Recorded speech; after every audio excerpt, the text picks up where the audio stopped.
Hello students, so today we are going to start with the chapter of standard 9 science 1 measurement of matter. Okay, how do you measure a substance? Like suppose you have to buy potatoes, so you will buy what 1 kg potatoes. तो वो क्या हुआ, उसका measurement हुआ. ठीक है, तो ऐसी बड़ी बड़ी चीज़ का तो हम लोग measurement कर लेते हैं, लेकिन हम लोग को क्या करना है, फाइंड करना है elements as well as atoms. ये सारी जो छोटी छोटी चीज़ें होती है, ठीक है, इन सब चीज़ का भी हमको क्या है, मेजर फाइंड करना है कि कितना होता है, वन एलिमेंट का वेट कितना होगा, उसके अंदर कितने एटम्स होंगे. ठीक है, all that we are going to study in this particular chapter of measurement of matter. Okay, now before starting with all this we need to understand few laws. Okay, we need to understand what, few laws. And which are those laws? Number one is law of chemical combination. What it is? Law of chemical combination. Now what do you mean by this law? See, कोई भी चीज़ अगर element है, ठीक है, दो element है, उसको तुम मिक्स कर दोगे, ठीक है, तो वो क्या बन जाएगा, कंपाउंड्स बन जाएगा. ठीक है, क्या बन जाएगा, compounds. Okay, so when you mix two elements, okay, it will form what, compound. ठीक है, बट कंपाउंड बनने के बाद वो एटम्स की जो प्रॉपर्टीज है वो टोटली चेंज हो जाएगी. ठीक है, let's suppose I have Na with me, that is sodium. ठीक है, सोडियम अगर तुम देखो ना individually, it is very very dangerous atom. ठीक है, अगर हम लोग ने उसको ऐसे रख दिया ना तो उसमें आग लग जाएगी. ठीक है, it is very very dangerous. Okay, and harmful also. So it is very very dangerous. Now similarly Cl, when I talk about chlorine, chlorine is use as disinfectant. ठीक है, स्विमिंग पूल वगैरह में हम लोग क्लोरीन डालते हैं to what, purify the water और to kill the harmful bacterias in it. ठीक है, तो दोनों का जो प्रॉपर्टी है वो बहुत डेंजरस है और हार्मफुल है. ठीक है, सोडियम क्या होता है, वेरी रिएक्टिव. हम लोग एयर के अंदर जो वाटर होता है, वाटर मॉलिक्यूल्स प्रेजेंट होते हैं, because of that also it will catch what, fire. And Cl is also very dangerous, जो डिसइंफेक्टेंट की तरह हम लोग उसको यूज़ करते हैं. So both of these elements have very different properties, okay, that is harmful to us. But as soon as when you add them or combine them to form NaCl, that is sodium chloride. Now when they get together to form what, sodium chloride. Now where is this sodium chloride found? In our kitchen. Okay, the salt which we use is nothing but the sodium chloride. अब मैंने तुम लोग को बताया कि Na और Cl ऐसे कितने डेंजरस और हार्मफुल है, but when you combine them they are going to form what, sodium chloride, which is a common salt, जो हम लोग घर में यूज़ करते हैं सॉल्ट, वो बन जाता है. अब हम लोग उसको कंज्यूम करते तो कुछ होता है हमें, नहीं, it is not harmful now. So this law of chemical combination क्या बताता है कि पहले जो एलिमेंट होता है उसकी प्रॉपर्टीज़ अलग होती है, लेकिन अगर वो किसी के साथ कंबाइन हो जाएगा तो उसकी प्रॉपर्टीज़ टोटली डिफर हो जाएगी. ठीक है, डिफरेंट हो जाएगी. तो Na पहले कितना रिएक्टिव था, ठीक है, Cl was use as a disinfectant, but जब हमने दोनों को मिक्स किया वो क्या बन गया, हमारा sodium chloride, that is nothing but common salt, जो हम लोग डेली खाते हैं. ठीक है, तो केमिकल कॉम्बिनेशन ये बताता है, after combining the composition and the characteristics of the elements totally get what, altered, and they become a different compounds. Okay, this is what law of chemical combination states. Now going on to the further law, that is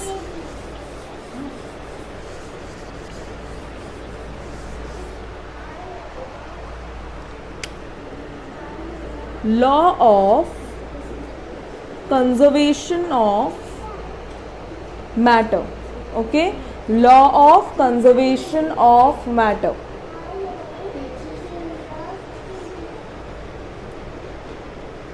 So ये law के बहुत सारे forms होते हैं, law of conservation of mass, law of conservation of matter, law of conservation of energy.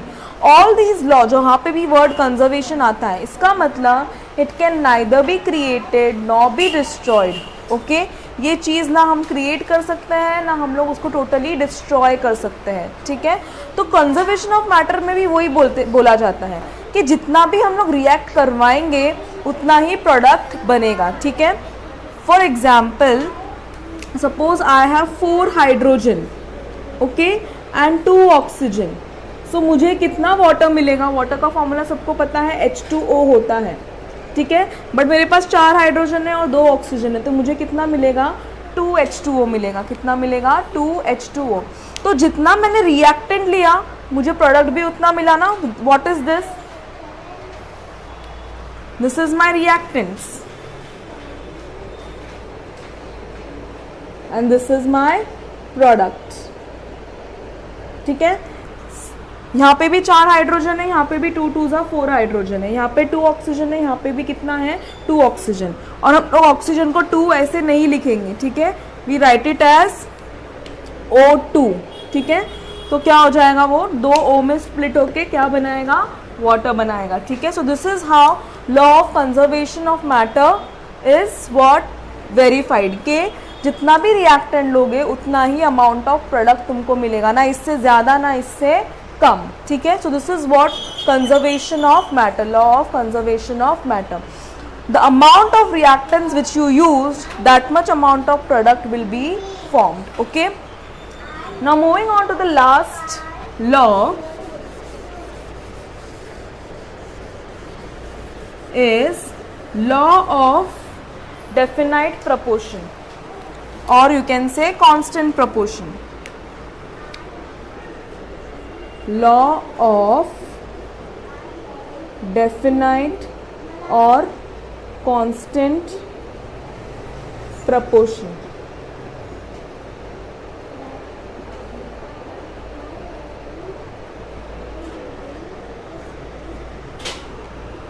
ना proportion मतलब सी water का formula क्या होता है? H2O होता है, ठीक है। जब 2 हाइड्रोजन और 1 ऑक्सीजन बनेंगे तो ही वाटर फॉर्म होगा, ठीक है। अगर तुमने 2 ऑक्सीजन ले लिया, H2O2 कर दिया, तो it is no longer water molecule, ठीक है। ये वाटर मॉलिक्यूल अगर मैंने इसको H2O2 कर दिया तो ये वाटर मॉलिक्यूल नहीं रहेगा, ये क्या बन जाएगा? पेरोक्साइड बन जाएगा, ठीक है।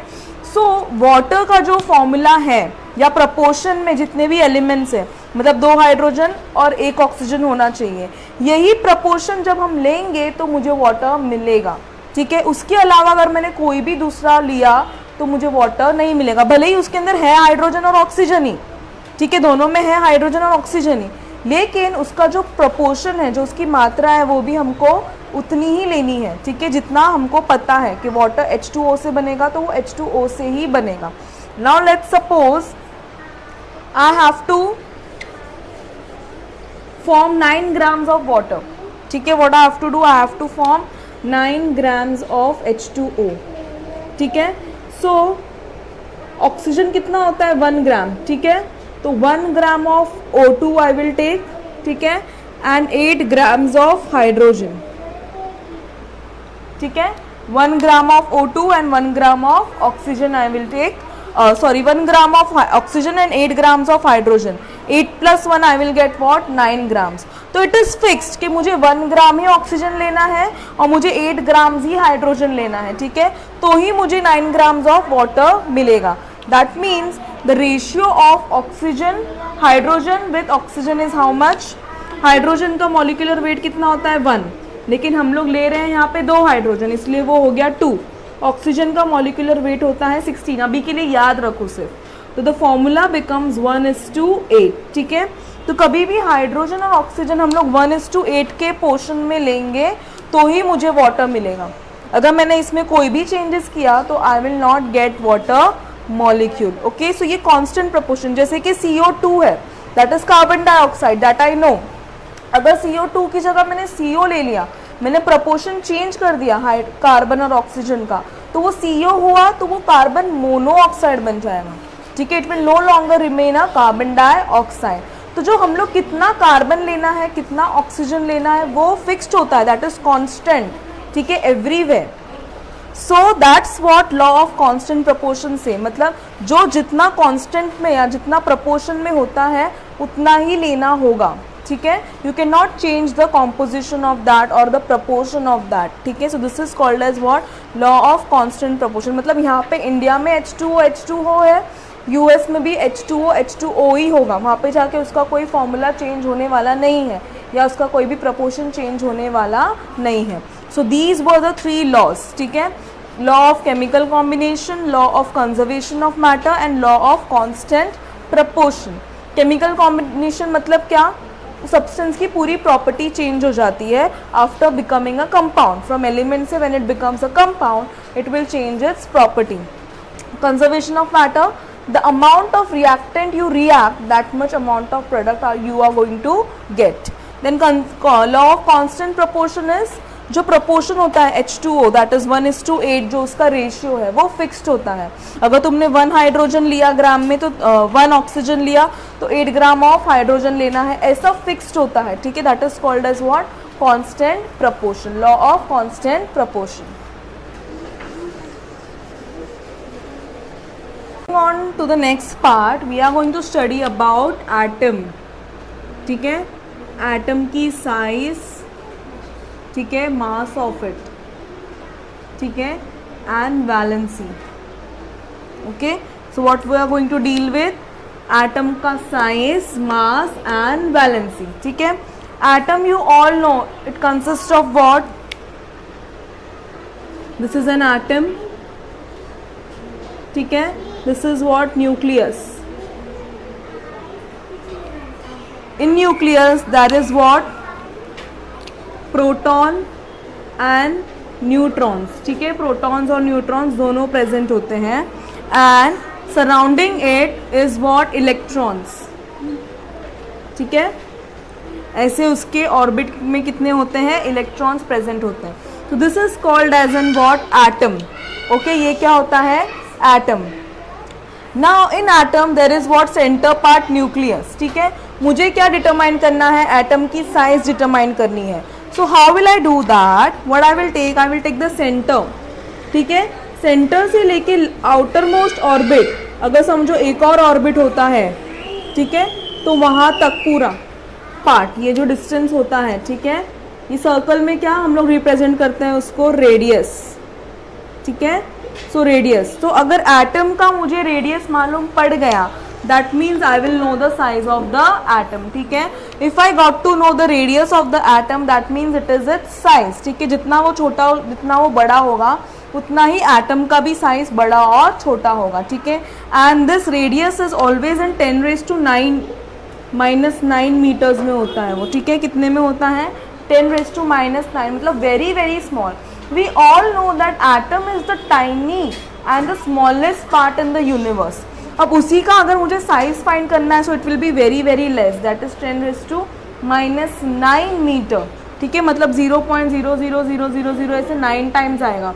उतना छोटा एटम का क्या होता है, साइज होता है. कैसे डिटरमाइन करेंगे, न्यूक्लियस के सेंटर से आउटर मोस्ट ऑर्बिट तक जितना भी हो रहा है वो क्या होता है, उसका radius.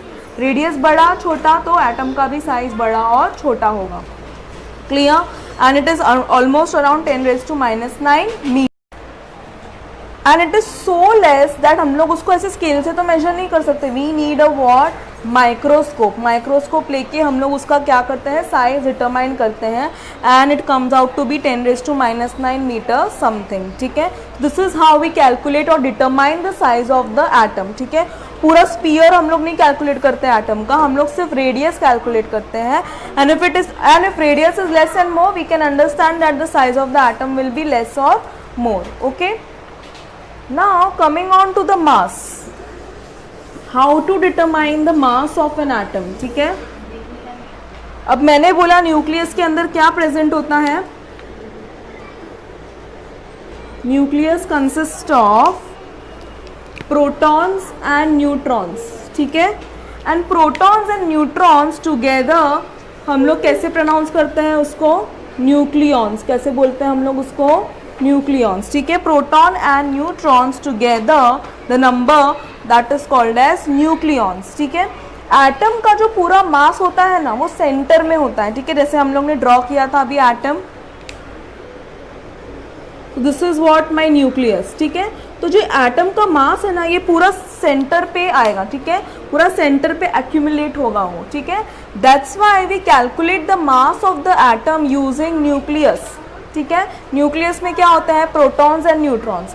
Adding both of them I will get what the mass of the atom. Suppose और दोनों का नंबर ऑलमोस्ट सेम ही होता है. If there are 5 protons and 5 neutrons, ठीक है, that means atomic mass of the atom is 10. ठीक है, क्या हो जाएगा वो 10 हो जाएगा. That means calculating atomic mass we need what number of protons and neutrons and some of them will give me what mass of the atoms and proton and neutrons together are known as what nucleons. ठीक है, अभी मास ऐसे वजन तो हम लोग कर नहीं सकते ना एटम्स को. ठीक है, जैसे कि अभी atoms are so small, so tiny, so you cannot weigh them. So what we are going to do is, देखो अगर 1 kg हमको पोटैटो चाहिए तो क्या करता है वो शॉपकीपर, ही पुट्स 1 kg का वहाँ पे weigh and then he measures potato and वो लेवल में आएगा, then he will give you that much potatoes. ठीक है, so he has a reference for that 1 kg of potato. ठीक है, तो साइंटिस्ट के पास भी कोई रेफरेंस होना चाहिए ना कि वो एलिमेंट्स को कैसे मेजर करे कि ये एलिमेंट्स कितना है, ये एलिमेंट का वजन कितना है. तो उनको भी एक क्या चाहिए, रेफरेंस चाहिए. जैसे 1 kg का उनके पास रेफरेंस होता है, वैसे ही साइंटिस्ट के पास हाइड्रोजन का रेफरेंस था. किसका रेफरेंस था? Hydrogen. Hydrogen is the lightest atom. क्या होता है वो? सबसे हल्का होता है, लाइटेस्ट एटम. और उसका वजन हमको कितना मिलता है? 1 ग्राम. ठीक है, साइंटिस्ट ने उसको ऐसे कैसे डिनोट किया? 1 ग्राम. ओके, तो क्या किया साइंटिस्ट ने? अभी समझो कार्बन का वजन मुझे लेना है, मुझे हाइड्रोजन 1 ग्राम है उतना पता है. So what I will do, I will take 2 trays. ठीक है, मैं उसमें कार्बन डाल दूंगी. ठीक है, अब कार्बन को बैलेंस करने के लिए मुझे कितने हाइड्रोजन लग रहे हैं उतने में डालते जाऊंगी. ठीक है, ऐसे. तो मुझे टोटल कितने हाइड्रोजन लगे? 12 हाइड्रोजन लगे टू बैलेंस माय बीम. ठीक है, बीम को बैलेंस करने के लिए मुझे कितने हाइड्रोजन लगे? 12 hydrogen. That means I come to know that the weight of carbon is 12 grams. Okay, वैसे ही नाइट्रोजन का 14, मतलब मैंने एक जगह नाइट्रोजन रखा, फिर मैं हाइड्रोजन डालते गई. कितने हाइड्रोजन डालने के बाद नाइट्रोजन लेवल पर आया? 14. दैट मीन्स नाइट्रोजन का वजन कितना हो गया? 14 ग्राम्स. ठीक है, so this is how scientist calculated the mass of all the elements. ठीक है, by taking the reference of hydrogen. ठीक है, और वो जो वेइंग मशीन की मैं बात कर रही हूँ, it is very very sensitive. ठीक है, वो बहुत महंगा आता है and it is very very sensitive. मतलब 1 ग्राम भी अगर तुम उस पर रखोगे तो वो बताएगा. ठीक है, so that how the instruments are sensitive to detect the 1 gram of hydrogen also. So by keeping 1 element on 1 side and कितना हाइड्रोजन लग रहा है उनको बैलेंस करने के लिए, उसके हिसाब से साइंटिस्ट ने सबका मास कैलकुलेट किया. जैसे carbon is 12, nitrogen is 14, oxygen is 16, chlorine is 35.5. तो ऐसा करके साइंटिस्ट ने क्या किया, सब एटम्स का या एलिमेंट्स का मास निकाला. ठीक है, so this is how we find the mass of the atoms और elements.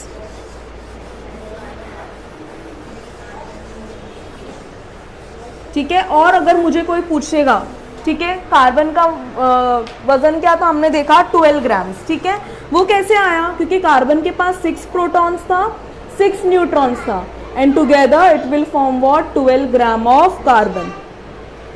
Okay, as we told the atomic mass will be always proton plus neutron. तो 12 था, मतलब 6 प्रोटॉन होंगे और 6 न्यूट्रॉन्स होंगे, एंड दोनों को मिला के कितना मिला? 12. ठीक है, this is how we calculate atomic mass. पहले हमने साइज पढ़ा कैसे कैलकुलेट करना है, देन हमने पढ़ा कि एटम का मास कैसे कैलकुलेट करना है. ठीक है, पहले तो हम लोग उन प्रोटॉन्स एंड न्यूट्रॉन्स ऐड करके देखते हैं, लेकिन कभी कभी अगर नहीं डिटेक्ट होता है कि कितने प्रोटॉन्स एंड न्यूट्रॉन्स हैं, तो साइंटिस्ट ने क्या मेथड निकाला? रेफरेंस मेथड निकाला, जिसमें उन्होंने हाइड्रोजन को एक तरफ, हाइड्रोजन को रखा एक तरफ और दूसरे एलिमेंट को रखा. अब कितना हाइड्रोजन लग रहा है वो एलिमेंट्स को बैलेंस करने के लिए, that means that much gram is the weight of that element. Okay, now what is this valency? Now I told you centre में न्यूक्लियस होता है एटम के. ठीक है, एंड देयर इज ऑर्बिट. जैसे सोलर सिस्टम होता है हमारा, सेंटर में सन एंड सारे प्लैनेट्स उसके आजू बाजू घूमते हैं, वैसे ही न्यूक्लियस अभी मेरा सन है एंड ये सारे ऑर्बिट्स हैं. और ये ऑर्बिट्स पे कौन रोटेट करने वाला है या रिवॉल्व करने वाला है? Electrons. Okay, so remember that on the first orbit there will be only 2 electrons. In the second there will be how many 8s? 1 2 3 4 5 6 7 and 8. ठीक है, तो ही मेरा एटम या एलिमेंट स्टेबल होगा. ठीक है, अगर 2 नहीं है फर्स्ट ऑर्बिट में, ठीक है, या सेकेंड ऑर्बिट में 8 इलेक्ट्रॉन्स नहीं है, then that element will not be stable. ठीक है, वो बहुत जल्दी रिएक्ट करेगा, डांस करने लगेगा वो. ठीक है, it will not be stable. So what does this valency means that suppose मेरा कोई एलिमेंट है जैसे कि सोडियम. ठीक है, सोडियम के पास 11 इलेक्ट्रॉन्स होते हैं. ठीक है, तो ये हो गया उसका न्यूक्लियस, ये एक ऑर्बिट, ये दूसरा ऑर्बिट, ये तीसरा ऑर्बिट. पहले ऑर्बिट में 2 इलेक्ट्रॉन आ गए, बचे कितने 9. तो 1 2 3 4 5 6 7. आई टोल्ड यू सेकेंड में कितने आने चाहिए, सिर्फ 8 ही आने चाहिए. 8 से ज़्यादा हम लोग नहीं डाल सकते. तो ये टोटल हो गया 10. एक इलेक्ट्रॉन बचा, वो मैंने यहाँ पे डाला. अब सेकेंड ऑर्बिट में भी ना 8 इलेक्ट्रॉन्स होने चाहिए, तो ही वो मेरा एलिमेंट क्या होगा, स्टेबल होगा. बट इसके पास तो 8 है नहीं, इसके पास कितना है 1. अब 7 इलेक्ट्रॉन्स कहाँ से लाएगा ना वो बेचारा, तो वो क्या करेगा, जाने दे 7 किससे मांगू, उससे अच्छा मैं मेरा 1 दे देता हूँ. तो मेरा सेकेंड ऑर्बिट में तो 8 इलेक्ट्रॉन्स है, तो मैं क्या हो जाऊँगा, स्टेबल हो जाऊँगा. So what will sodium do, sodium will donate this electron. ठीक है, तो नंबर ऑफ इलेक्ट्रॉन्स जो होते हैं, number of electrons donated, received और shared. ओके, तो उसको क्या बोला जाता है, वैलेंसी बोली जाती है. अभी सोडियम ने कितने इलेक्ट्रॉन डोनेट किए, only 1. So valency of sodium is how much, 1. ठीक है, वैसे ही सारे एलिमेंट्स हमेशा स्टेबल नहीं होंगे. जरूरी नहीं है सबके लास्ट में 8 इलेक्ट्रॉन्स या 2 इलेक्ट्रॉन्स हो. ठीक है, कभी 7 होंगे तो एक वो ले लेगा किसी से, मतलब रिसीव किया. किसी के पास 4 होंगे, उसके पास भी 4 होंगे, तो दोनों क्या करेंगे, अपना 4 शेयर करके 8 बना देंगे आउटर मोस्ट ऑर्बिट को, तो स्टेबल हो जाएंगे. तो जितने भी इलेक्ट्रॉन्स हम लोग लेते हैं, देते हैं या शेयर करते हैं, उसे बोलते हैं वैलेंसी. ठीक है, सोडियम 1 दे रहा है तो उसकी वैलेंसी 1. कोई 1 रिसीव कर रहा है तो भी उसकी वैलेंसी कितनी होगी, 1 होगी. ठीक है, जो लेन देन होता है इलेक्ट्रॉन्स का, that is called as what, valency. And the number of electrons donated, share और accept is called as what, valency. To stable the atom. ठीक है, फर्स्ट ऑर्बिट में कितने होने चाहिए, 2. सेकेंड में कितने होने चाहिए, 8. थर्ड में भी कितने होने चाहिए, 8 होने चाहिए. तो this is how we find what, valency of the atoms. ठीक है, this is how we find the valency. के 8 होने चाहिए, 8 से कम है या ज़्यादा है तो वो डोनेट कर देगा अपना electrons to become again the stable. So this is how we find what, valency. तो हमने एटम्स के क्या क्या पढ़ा अभी, कि एटम का साइज कैसे डिटरमाइन कर सकते हैं, मास and valency.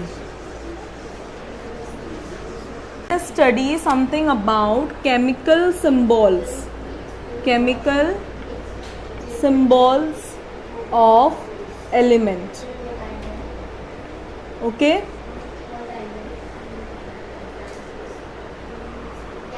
now in chemistry we need to deal with many elements. ठीक है, बहुत सारे रिएक्शन करवाने पड़ते हैं, बहुत सारे एलिमेंट्स का हमको यूज़ करना पड़ता है, रिएक्शंस लिखकर दिखाने पड़ते हैं. तो I can not always write ना, लाइक हाइड्रोजन पूरा, then oxygen, then all will form what, hydrogen oxide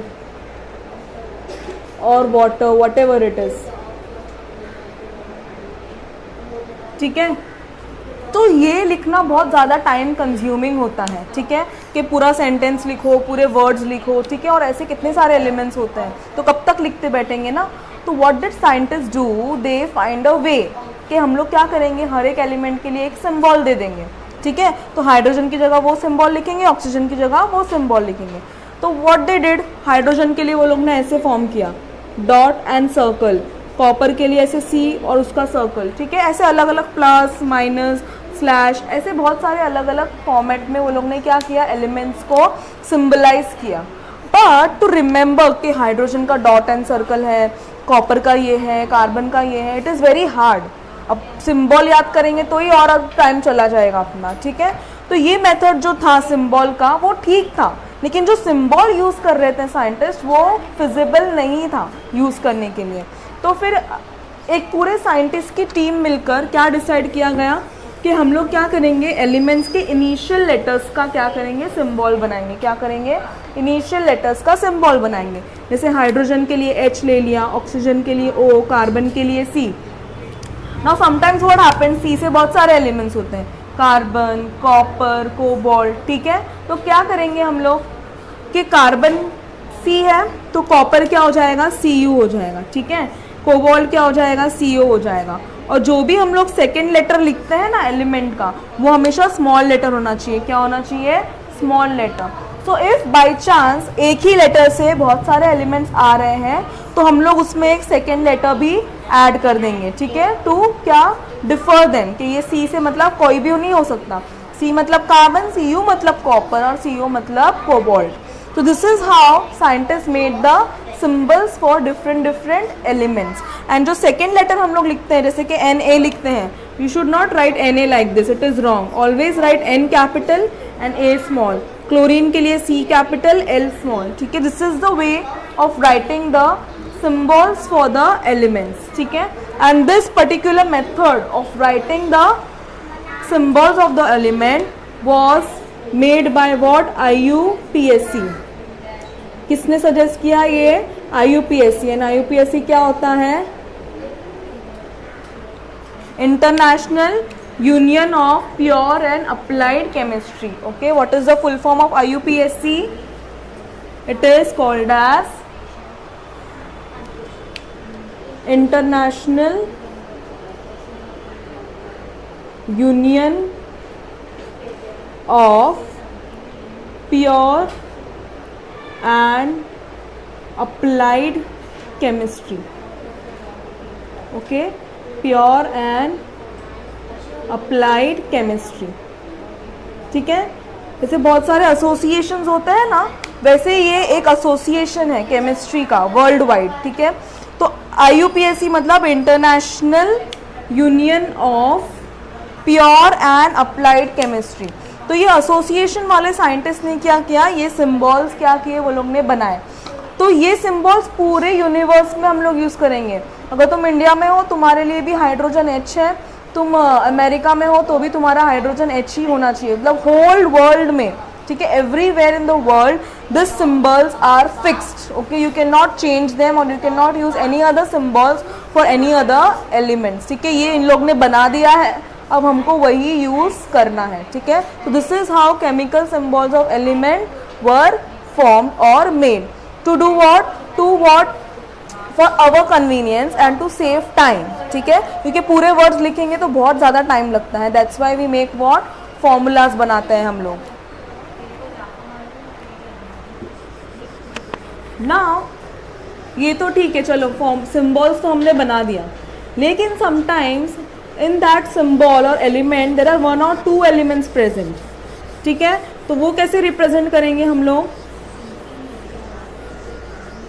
सी जो मैंने सोडियम की बात की, एलिमेंट सोडियम जो होता है ना वो नेचर में सोडियम में ही मिलता है, Na मतलब सिंगल एटम ही होता है वो, ठीक है। सोडियम सिंगल एटम होता है, फिर और कौन सा होता है, पोटेशियम सिंगल एटम होता है। Okay, potassium means K, sorry. So all these are what, single, इसलिए उसको क्या बोलते हैं, मोनो एटॉमिक। क्या बोलते हैं, मोनो एटॉमिक, मतलब नेचर में ये सिंगल सिंगल एटम की तरह ही मिलते हैं।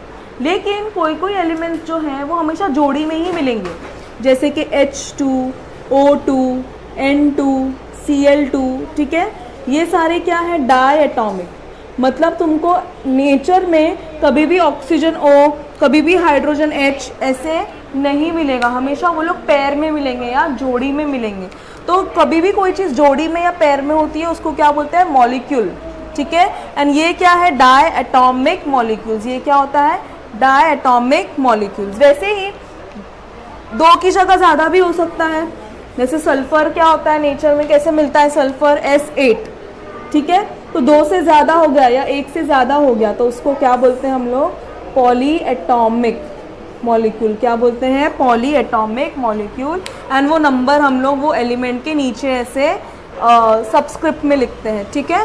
सो मोनो मतलब जो सिंगल मिलते हैं नेचर में, डाई मतलब जो जोड़ी में मिलते हैं, ठीक है। एंड जो बहुत ज़्यादा नंबर्स में मिलता है उसको क्या बोलते हैं, पॉली एटॉमिक मॉलिक्यूल्स और atoms. Okay, this was all about symbols and mono, di and poly atomic elements and atoms, ठीक है। So further in this chapter we are going to study about mole, molecular weight, molecular mass, Avogadro number, okay, and everything, how to actually measure the matter and how to write the formulas of the compounds, okay.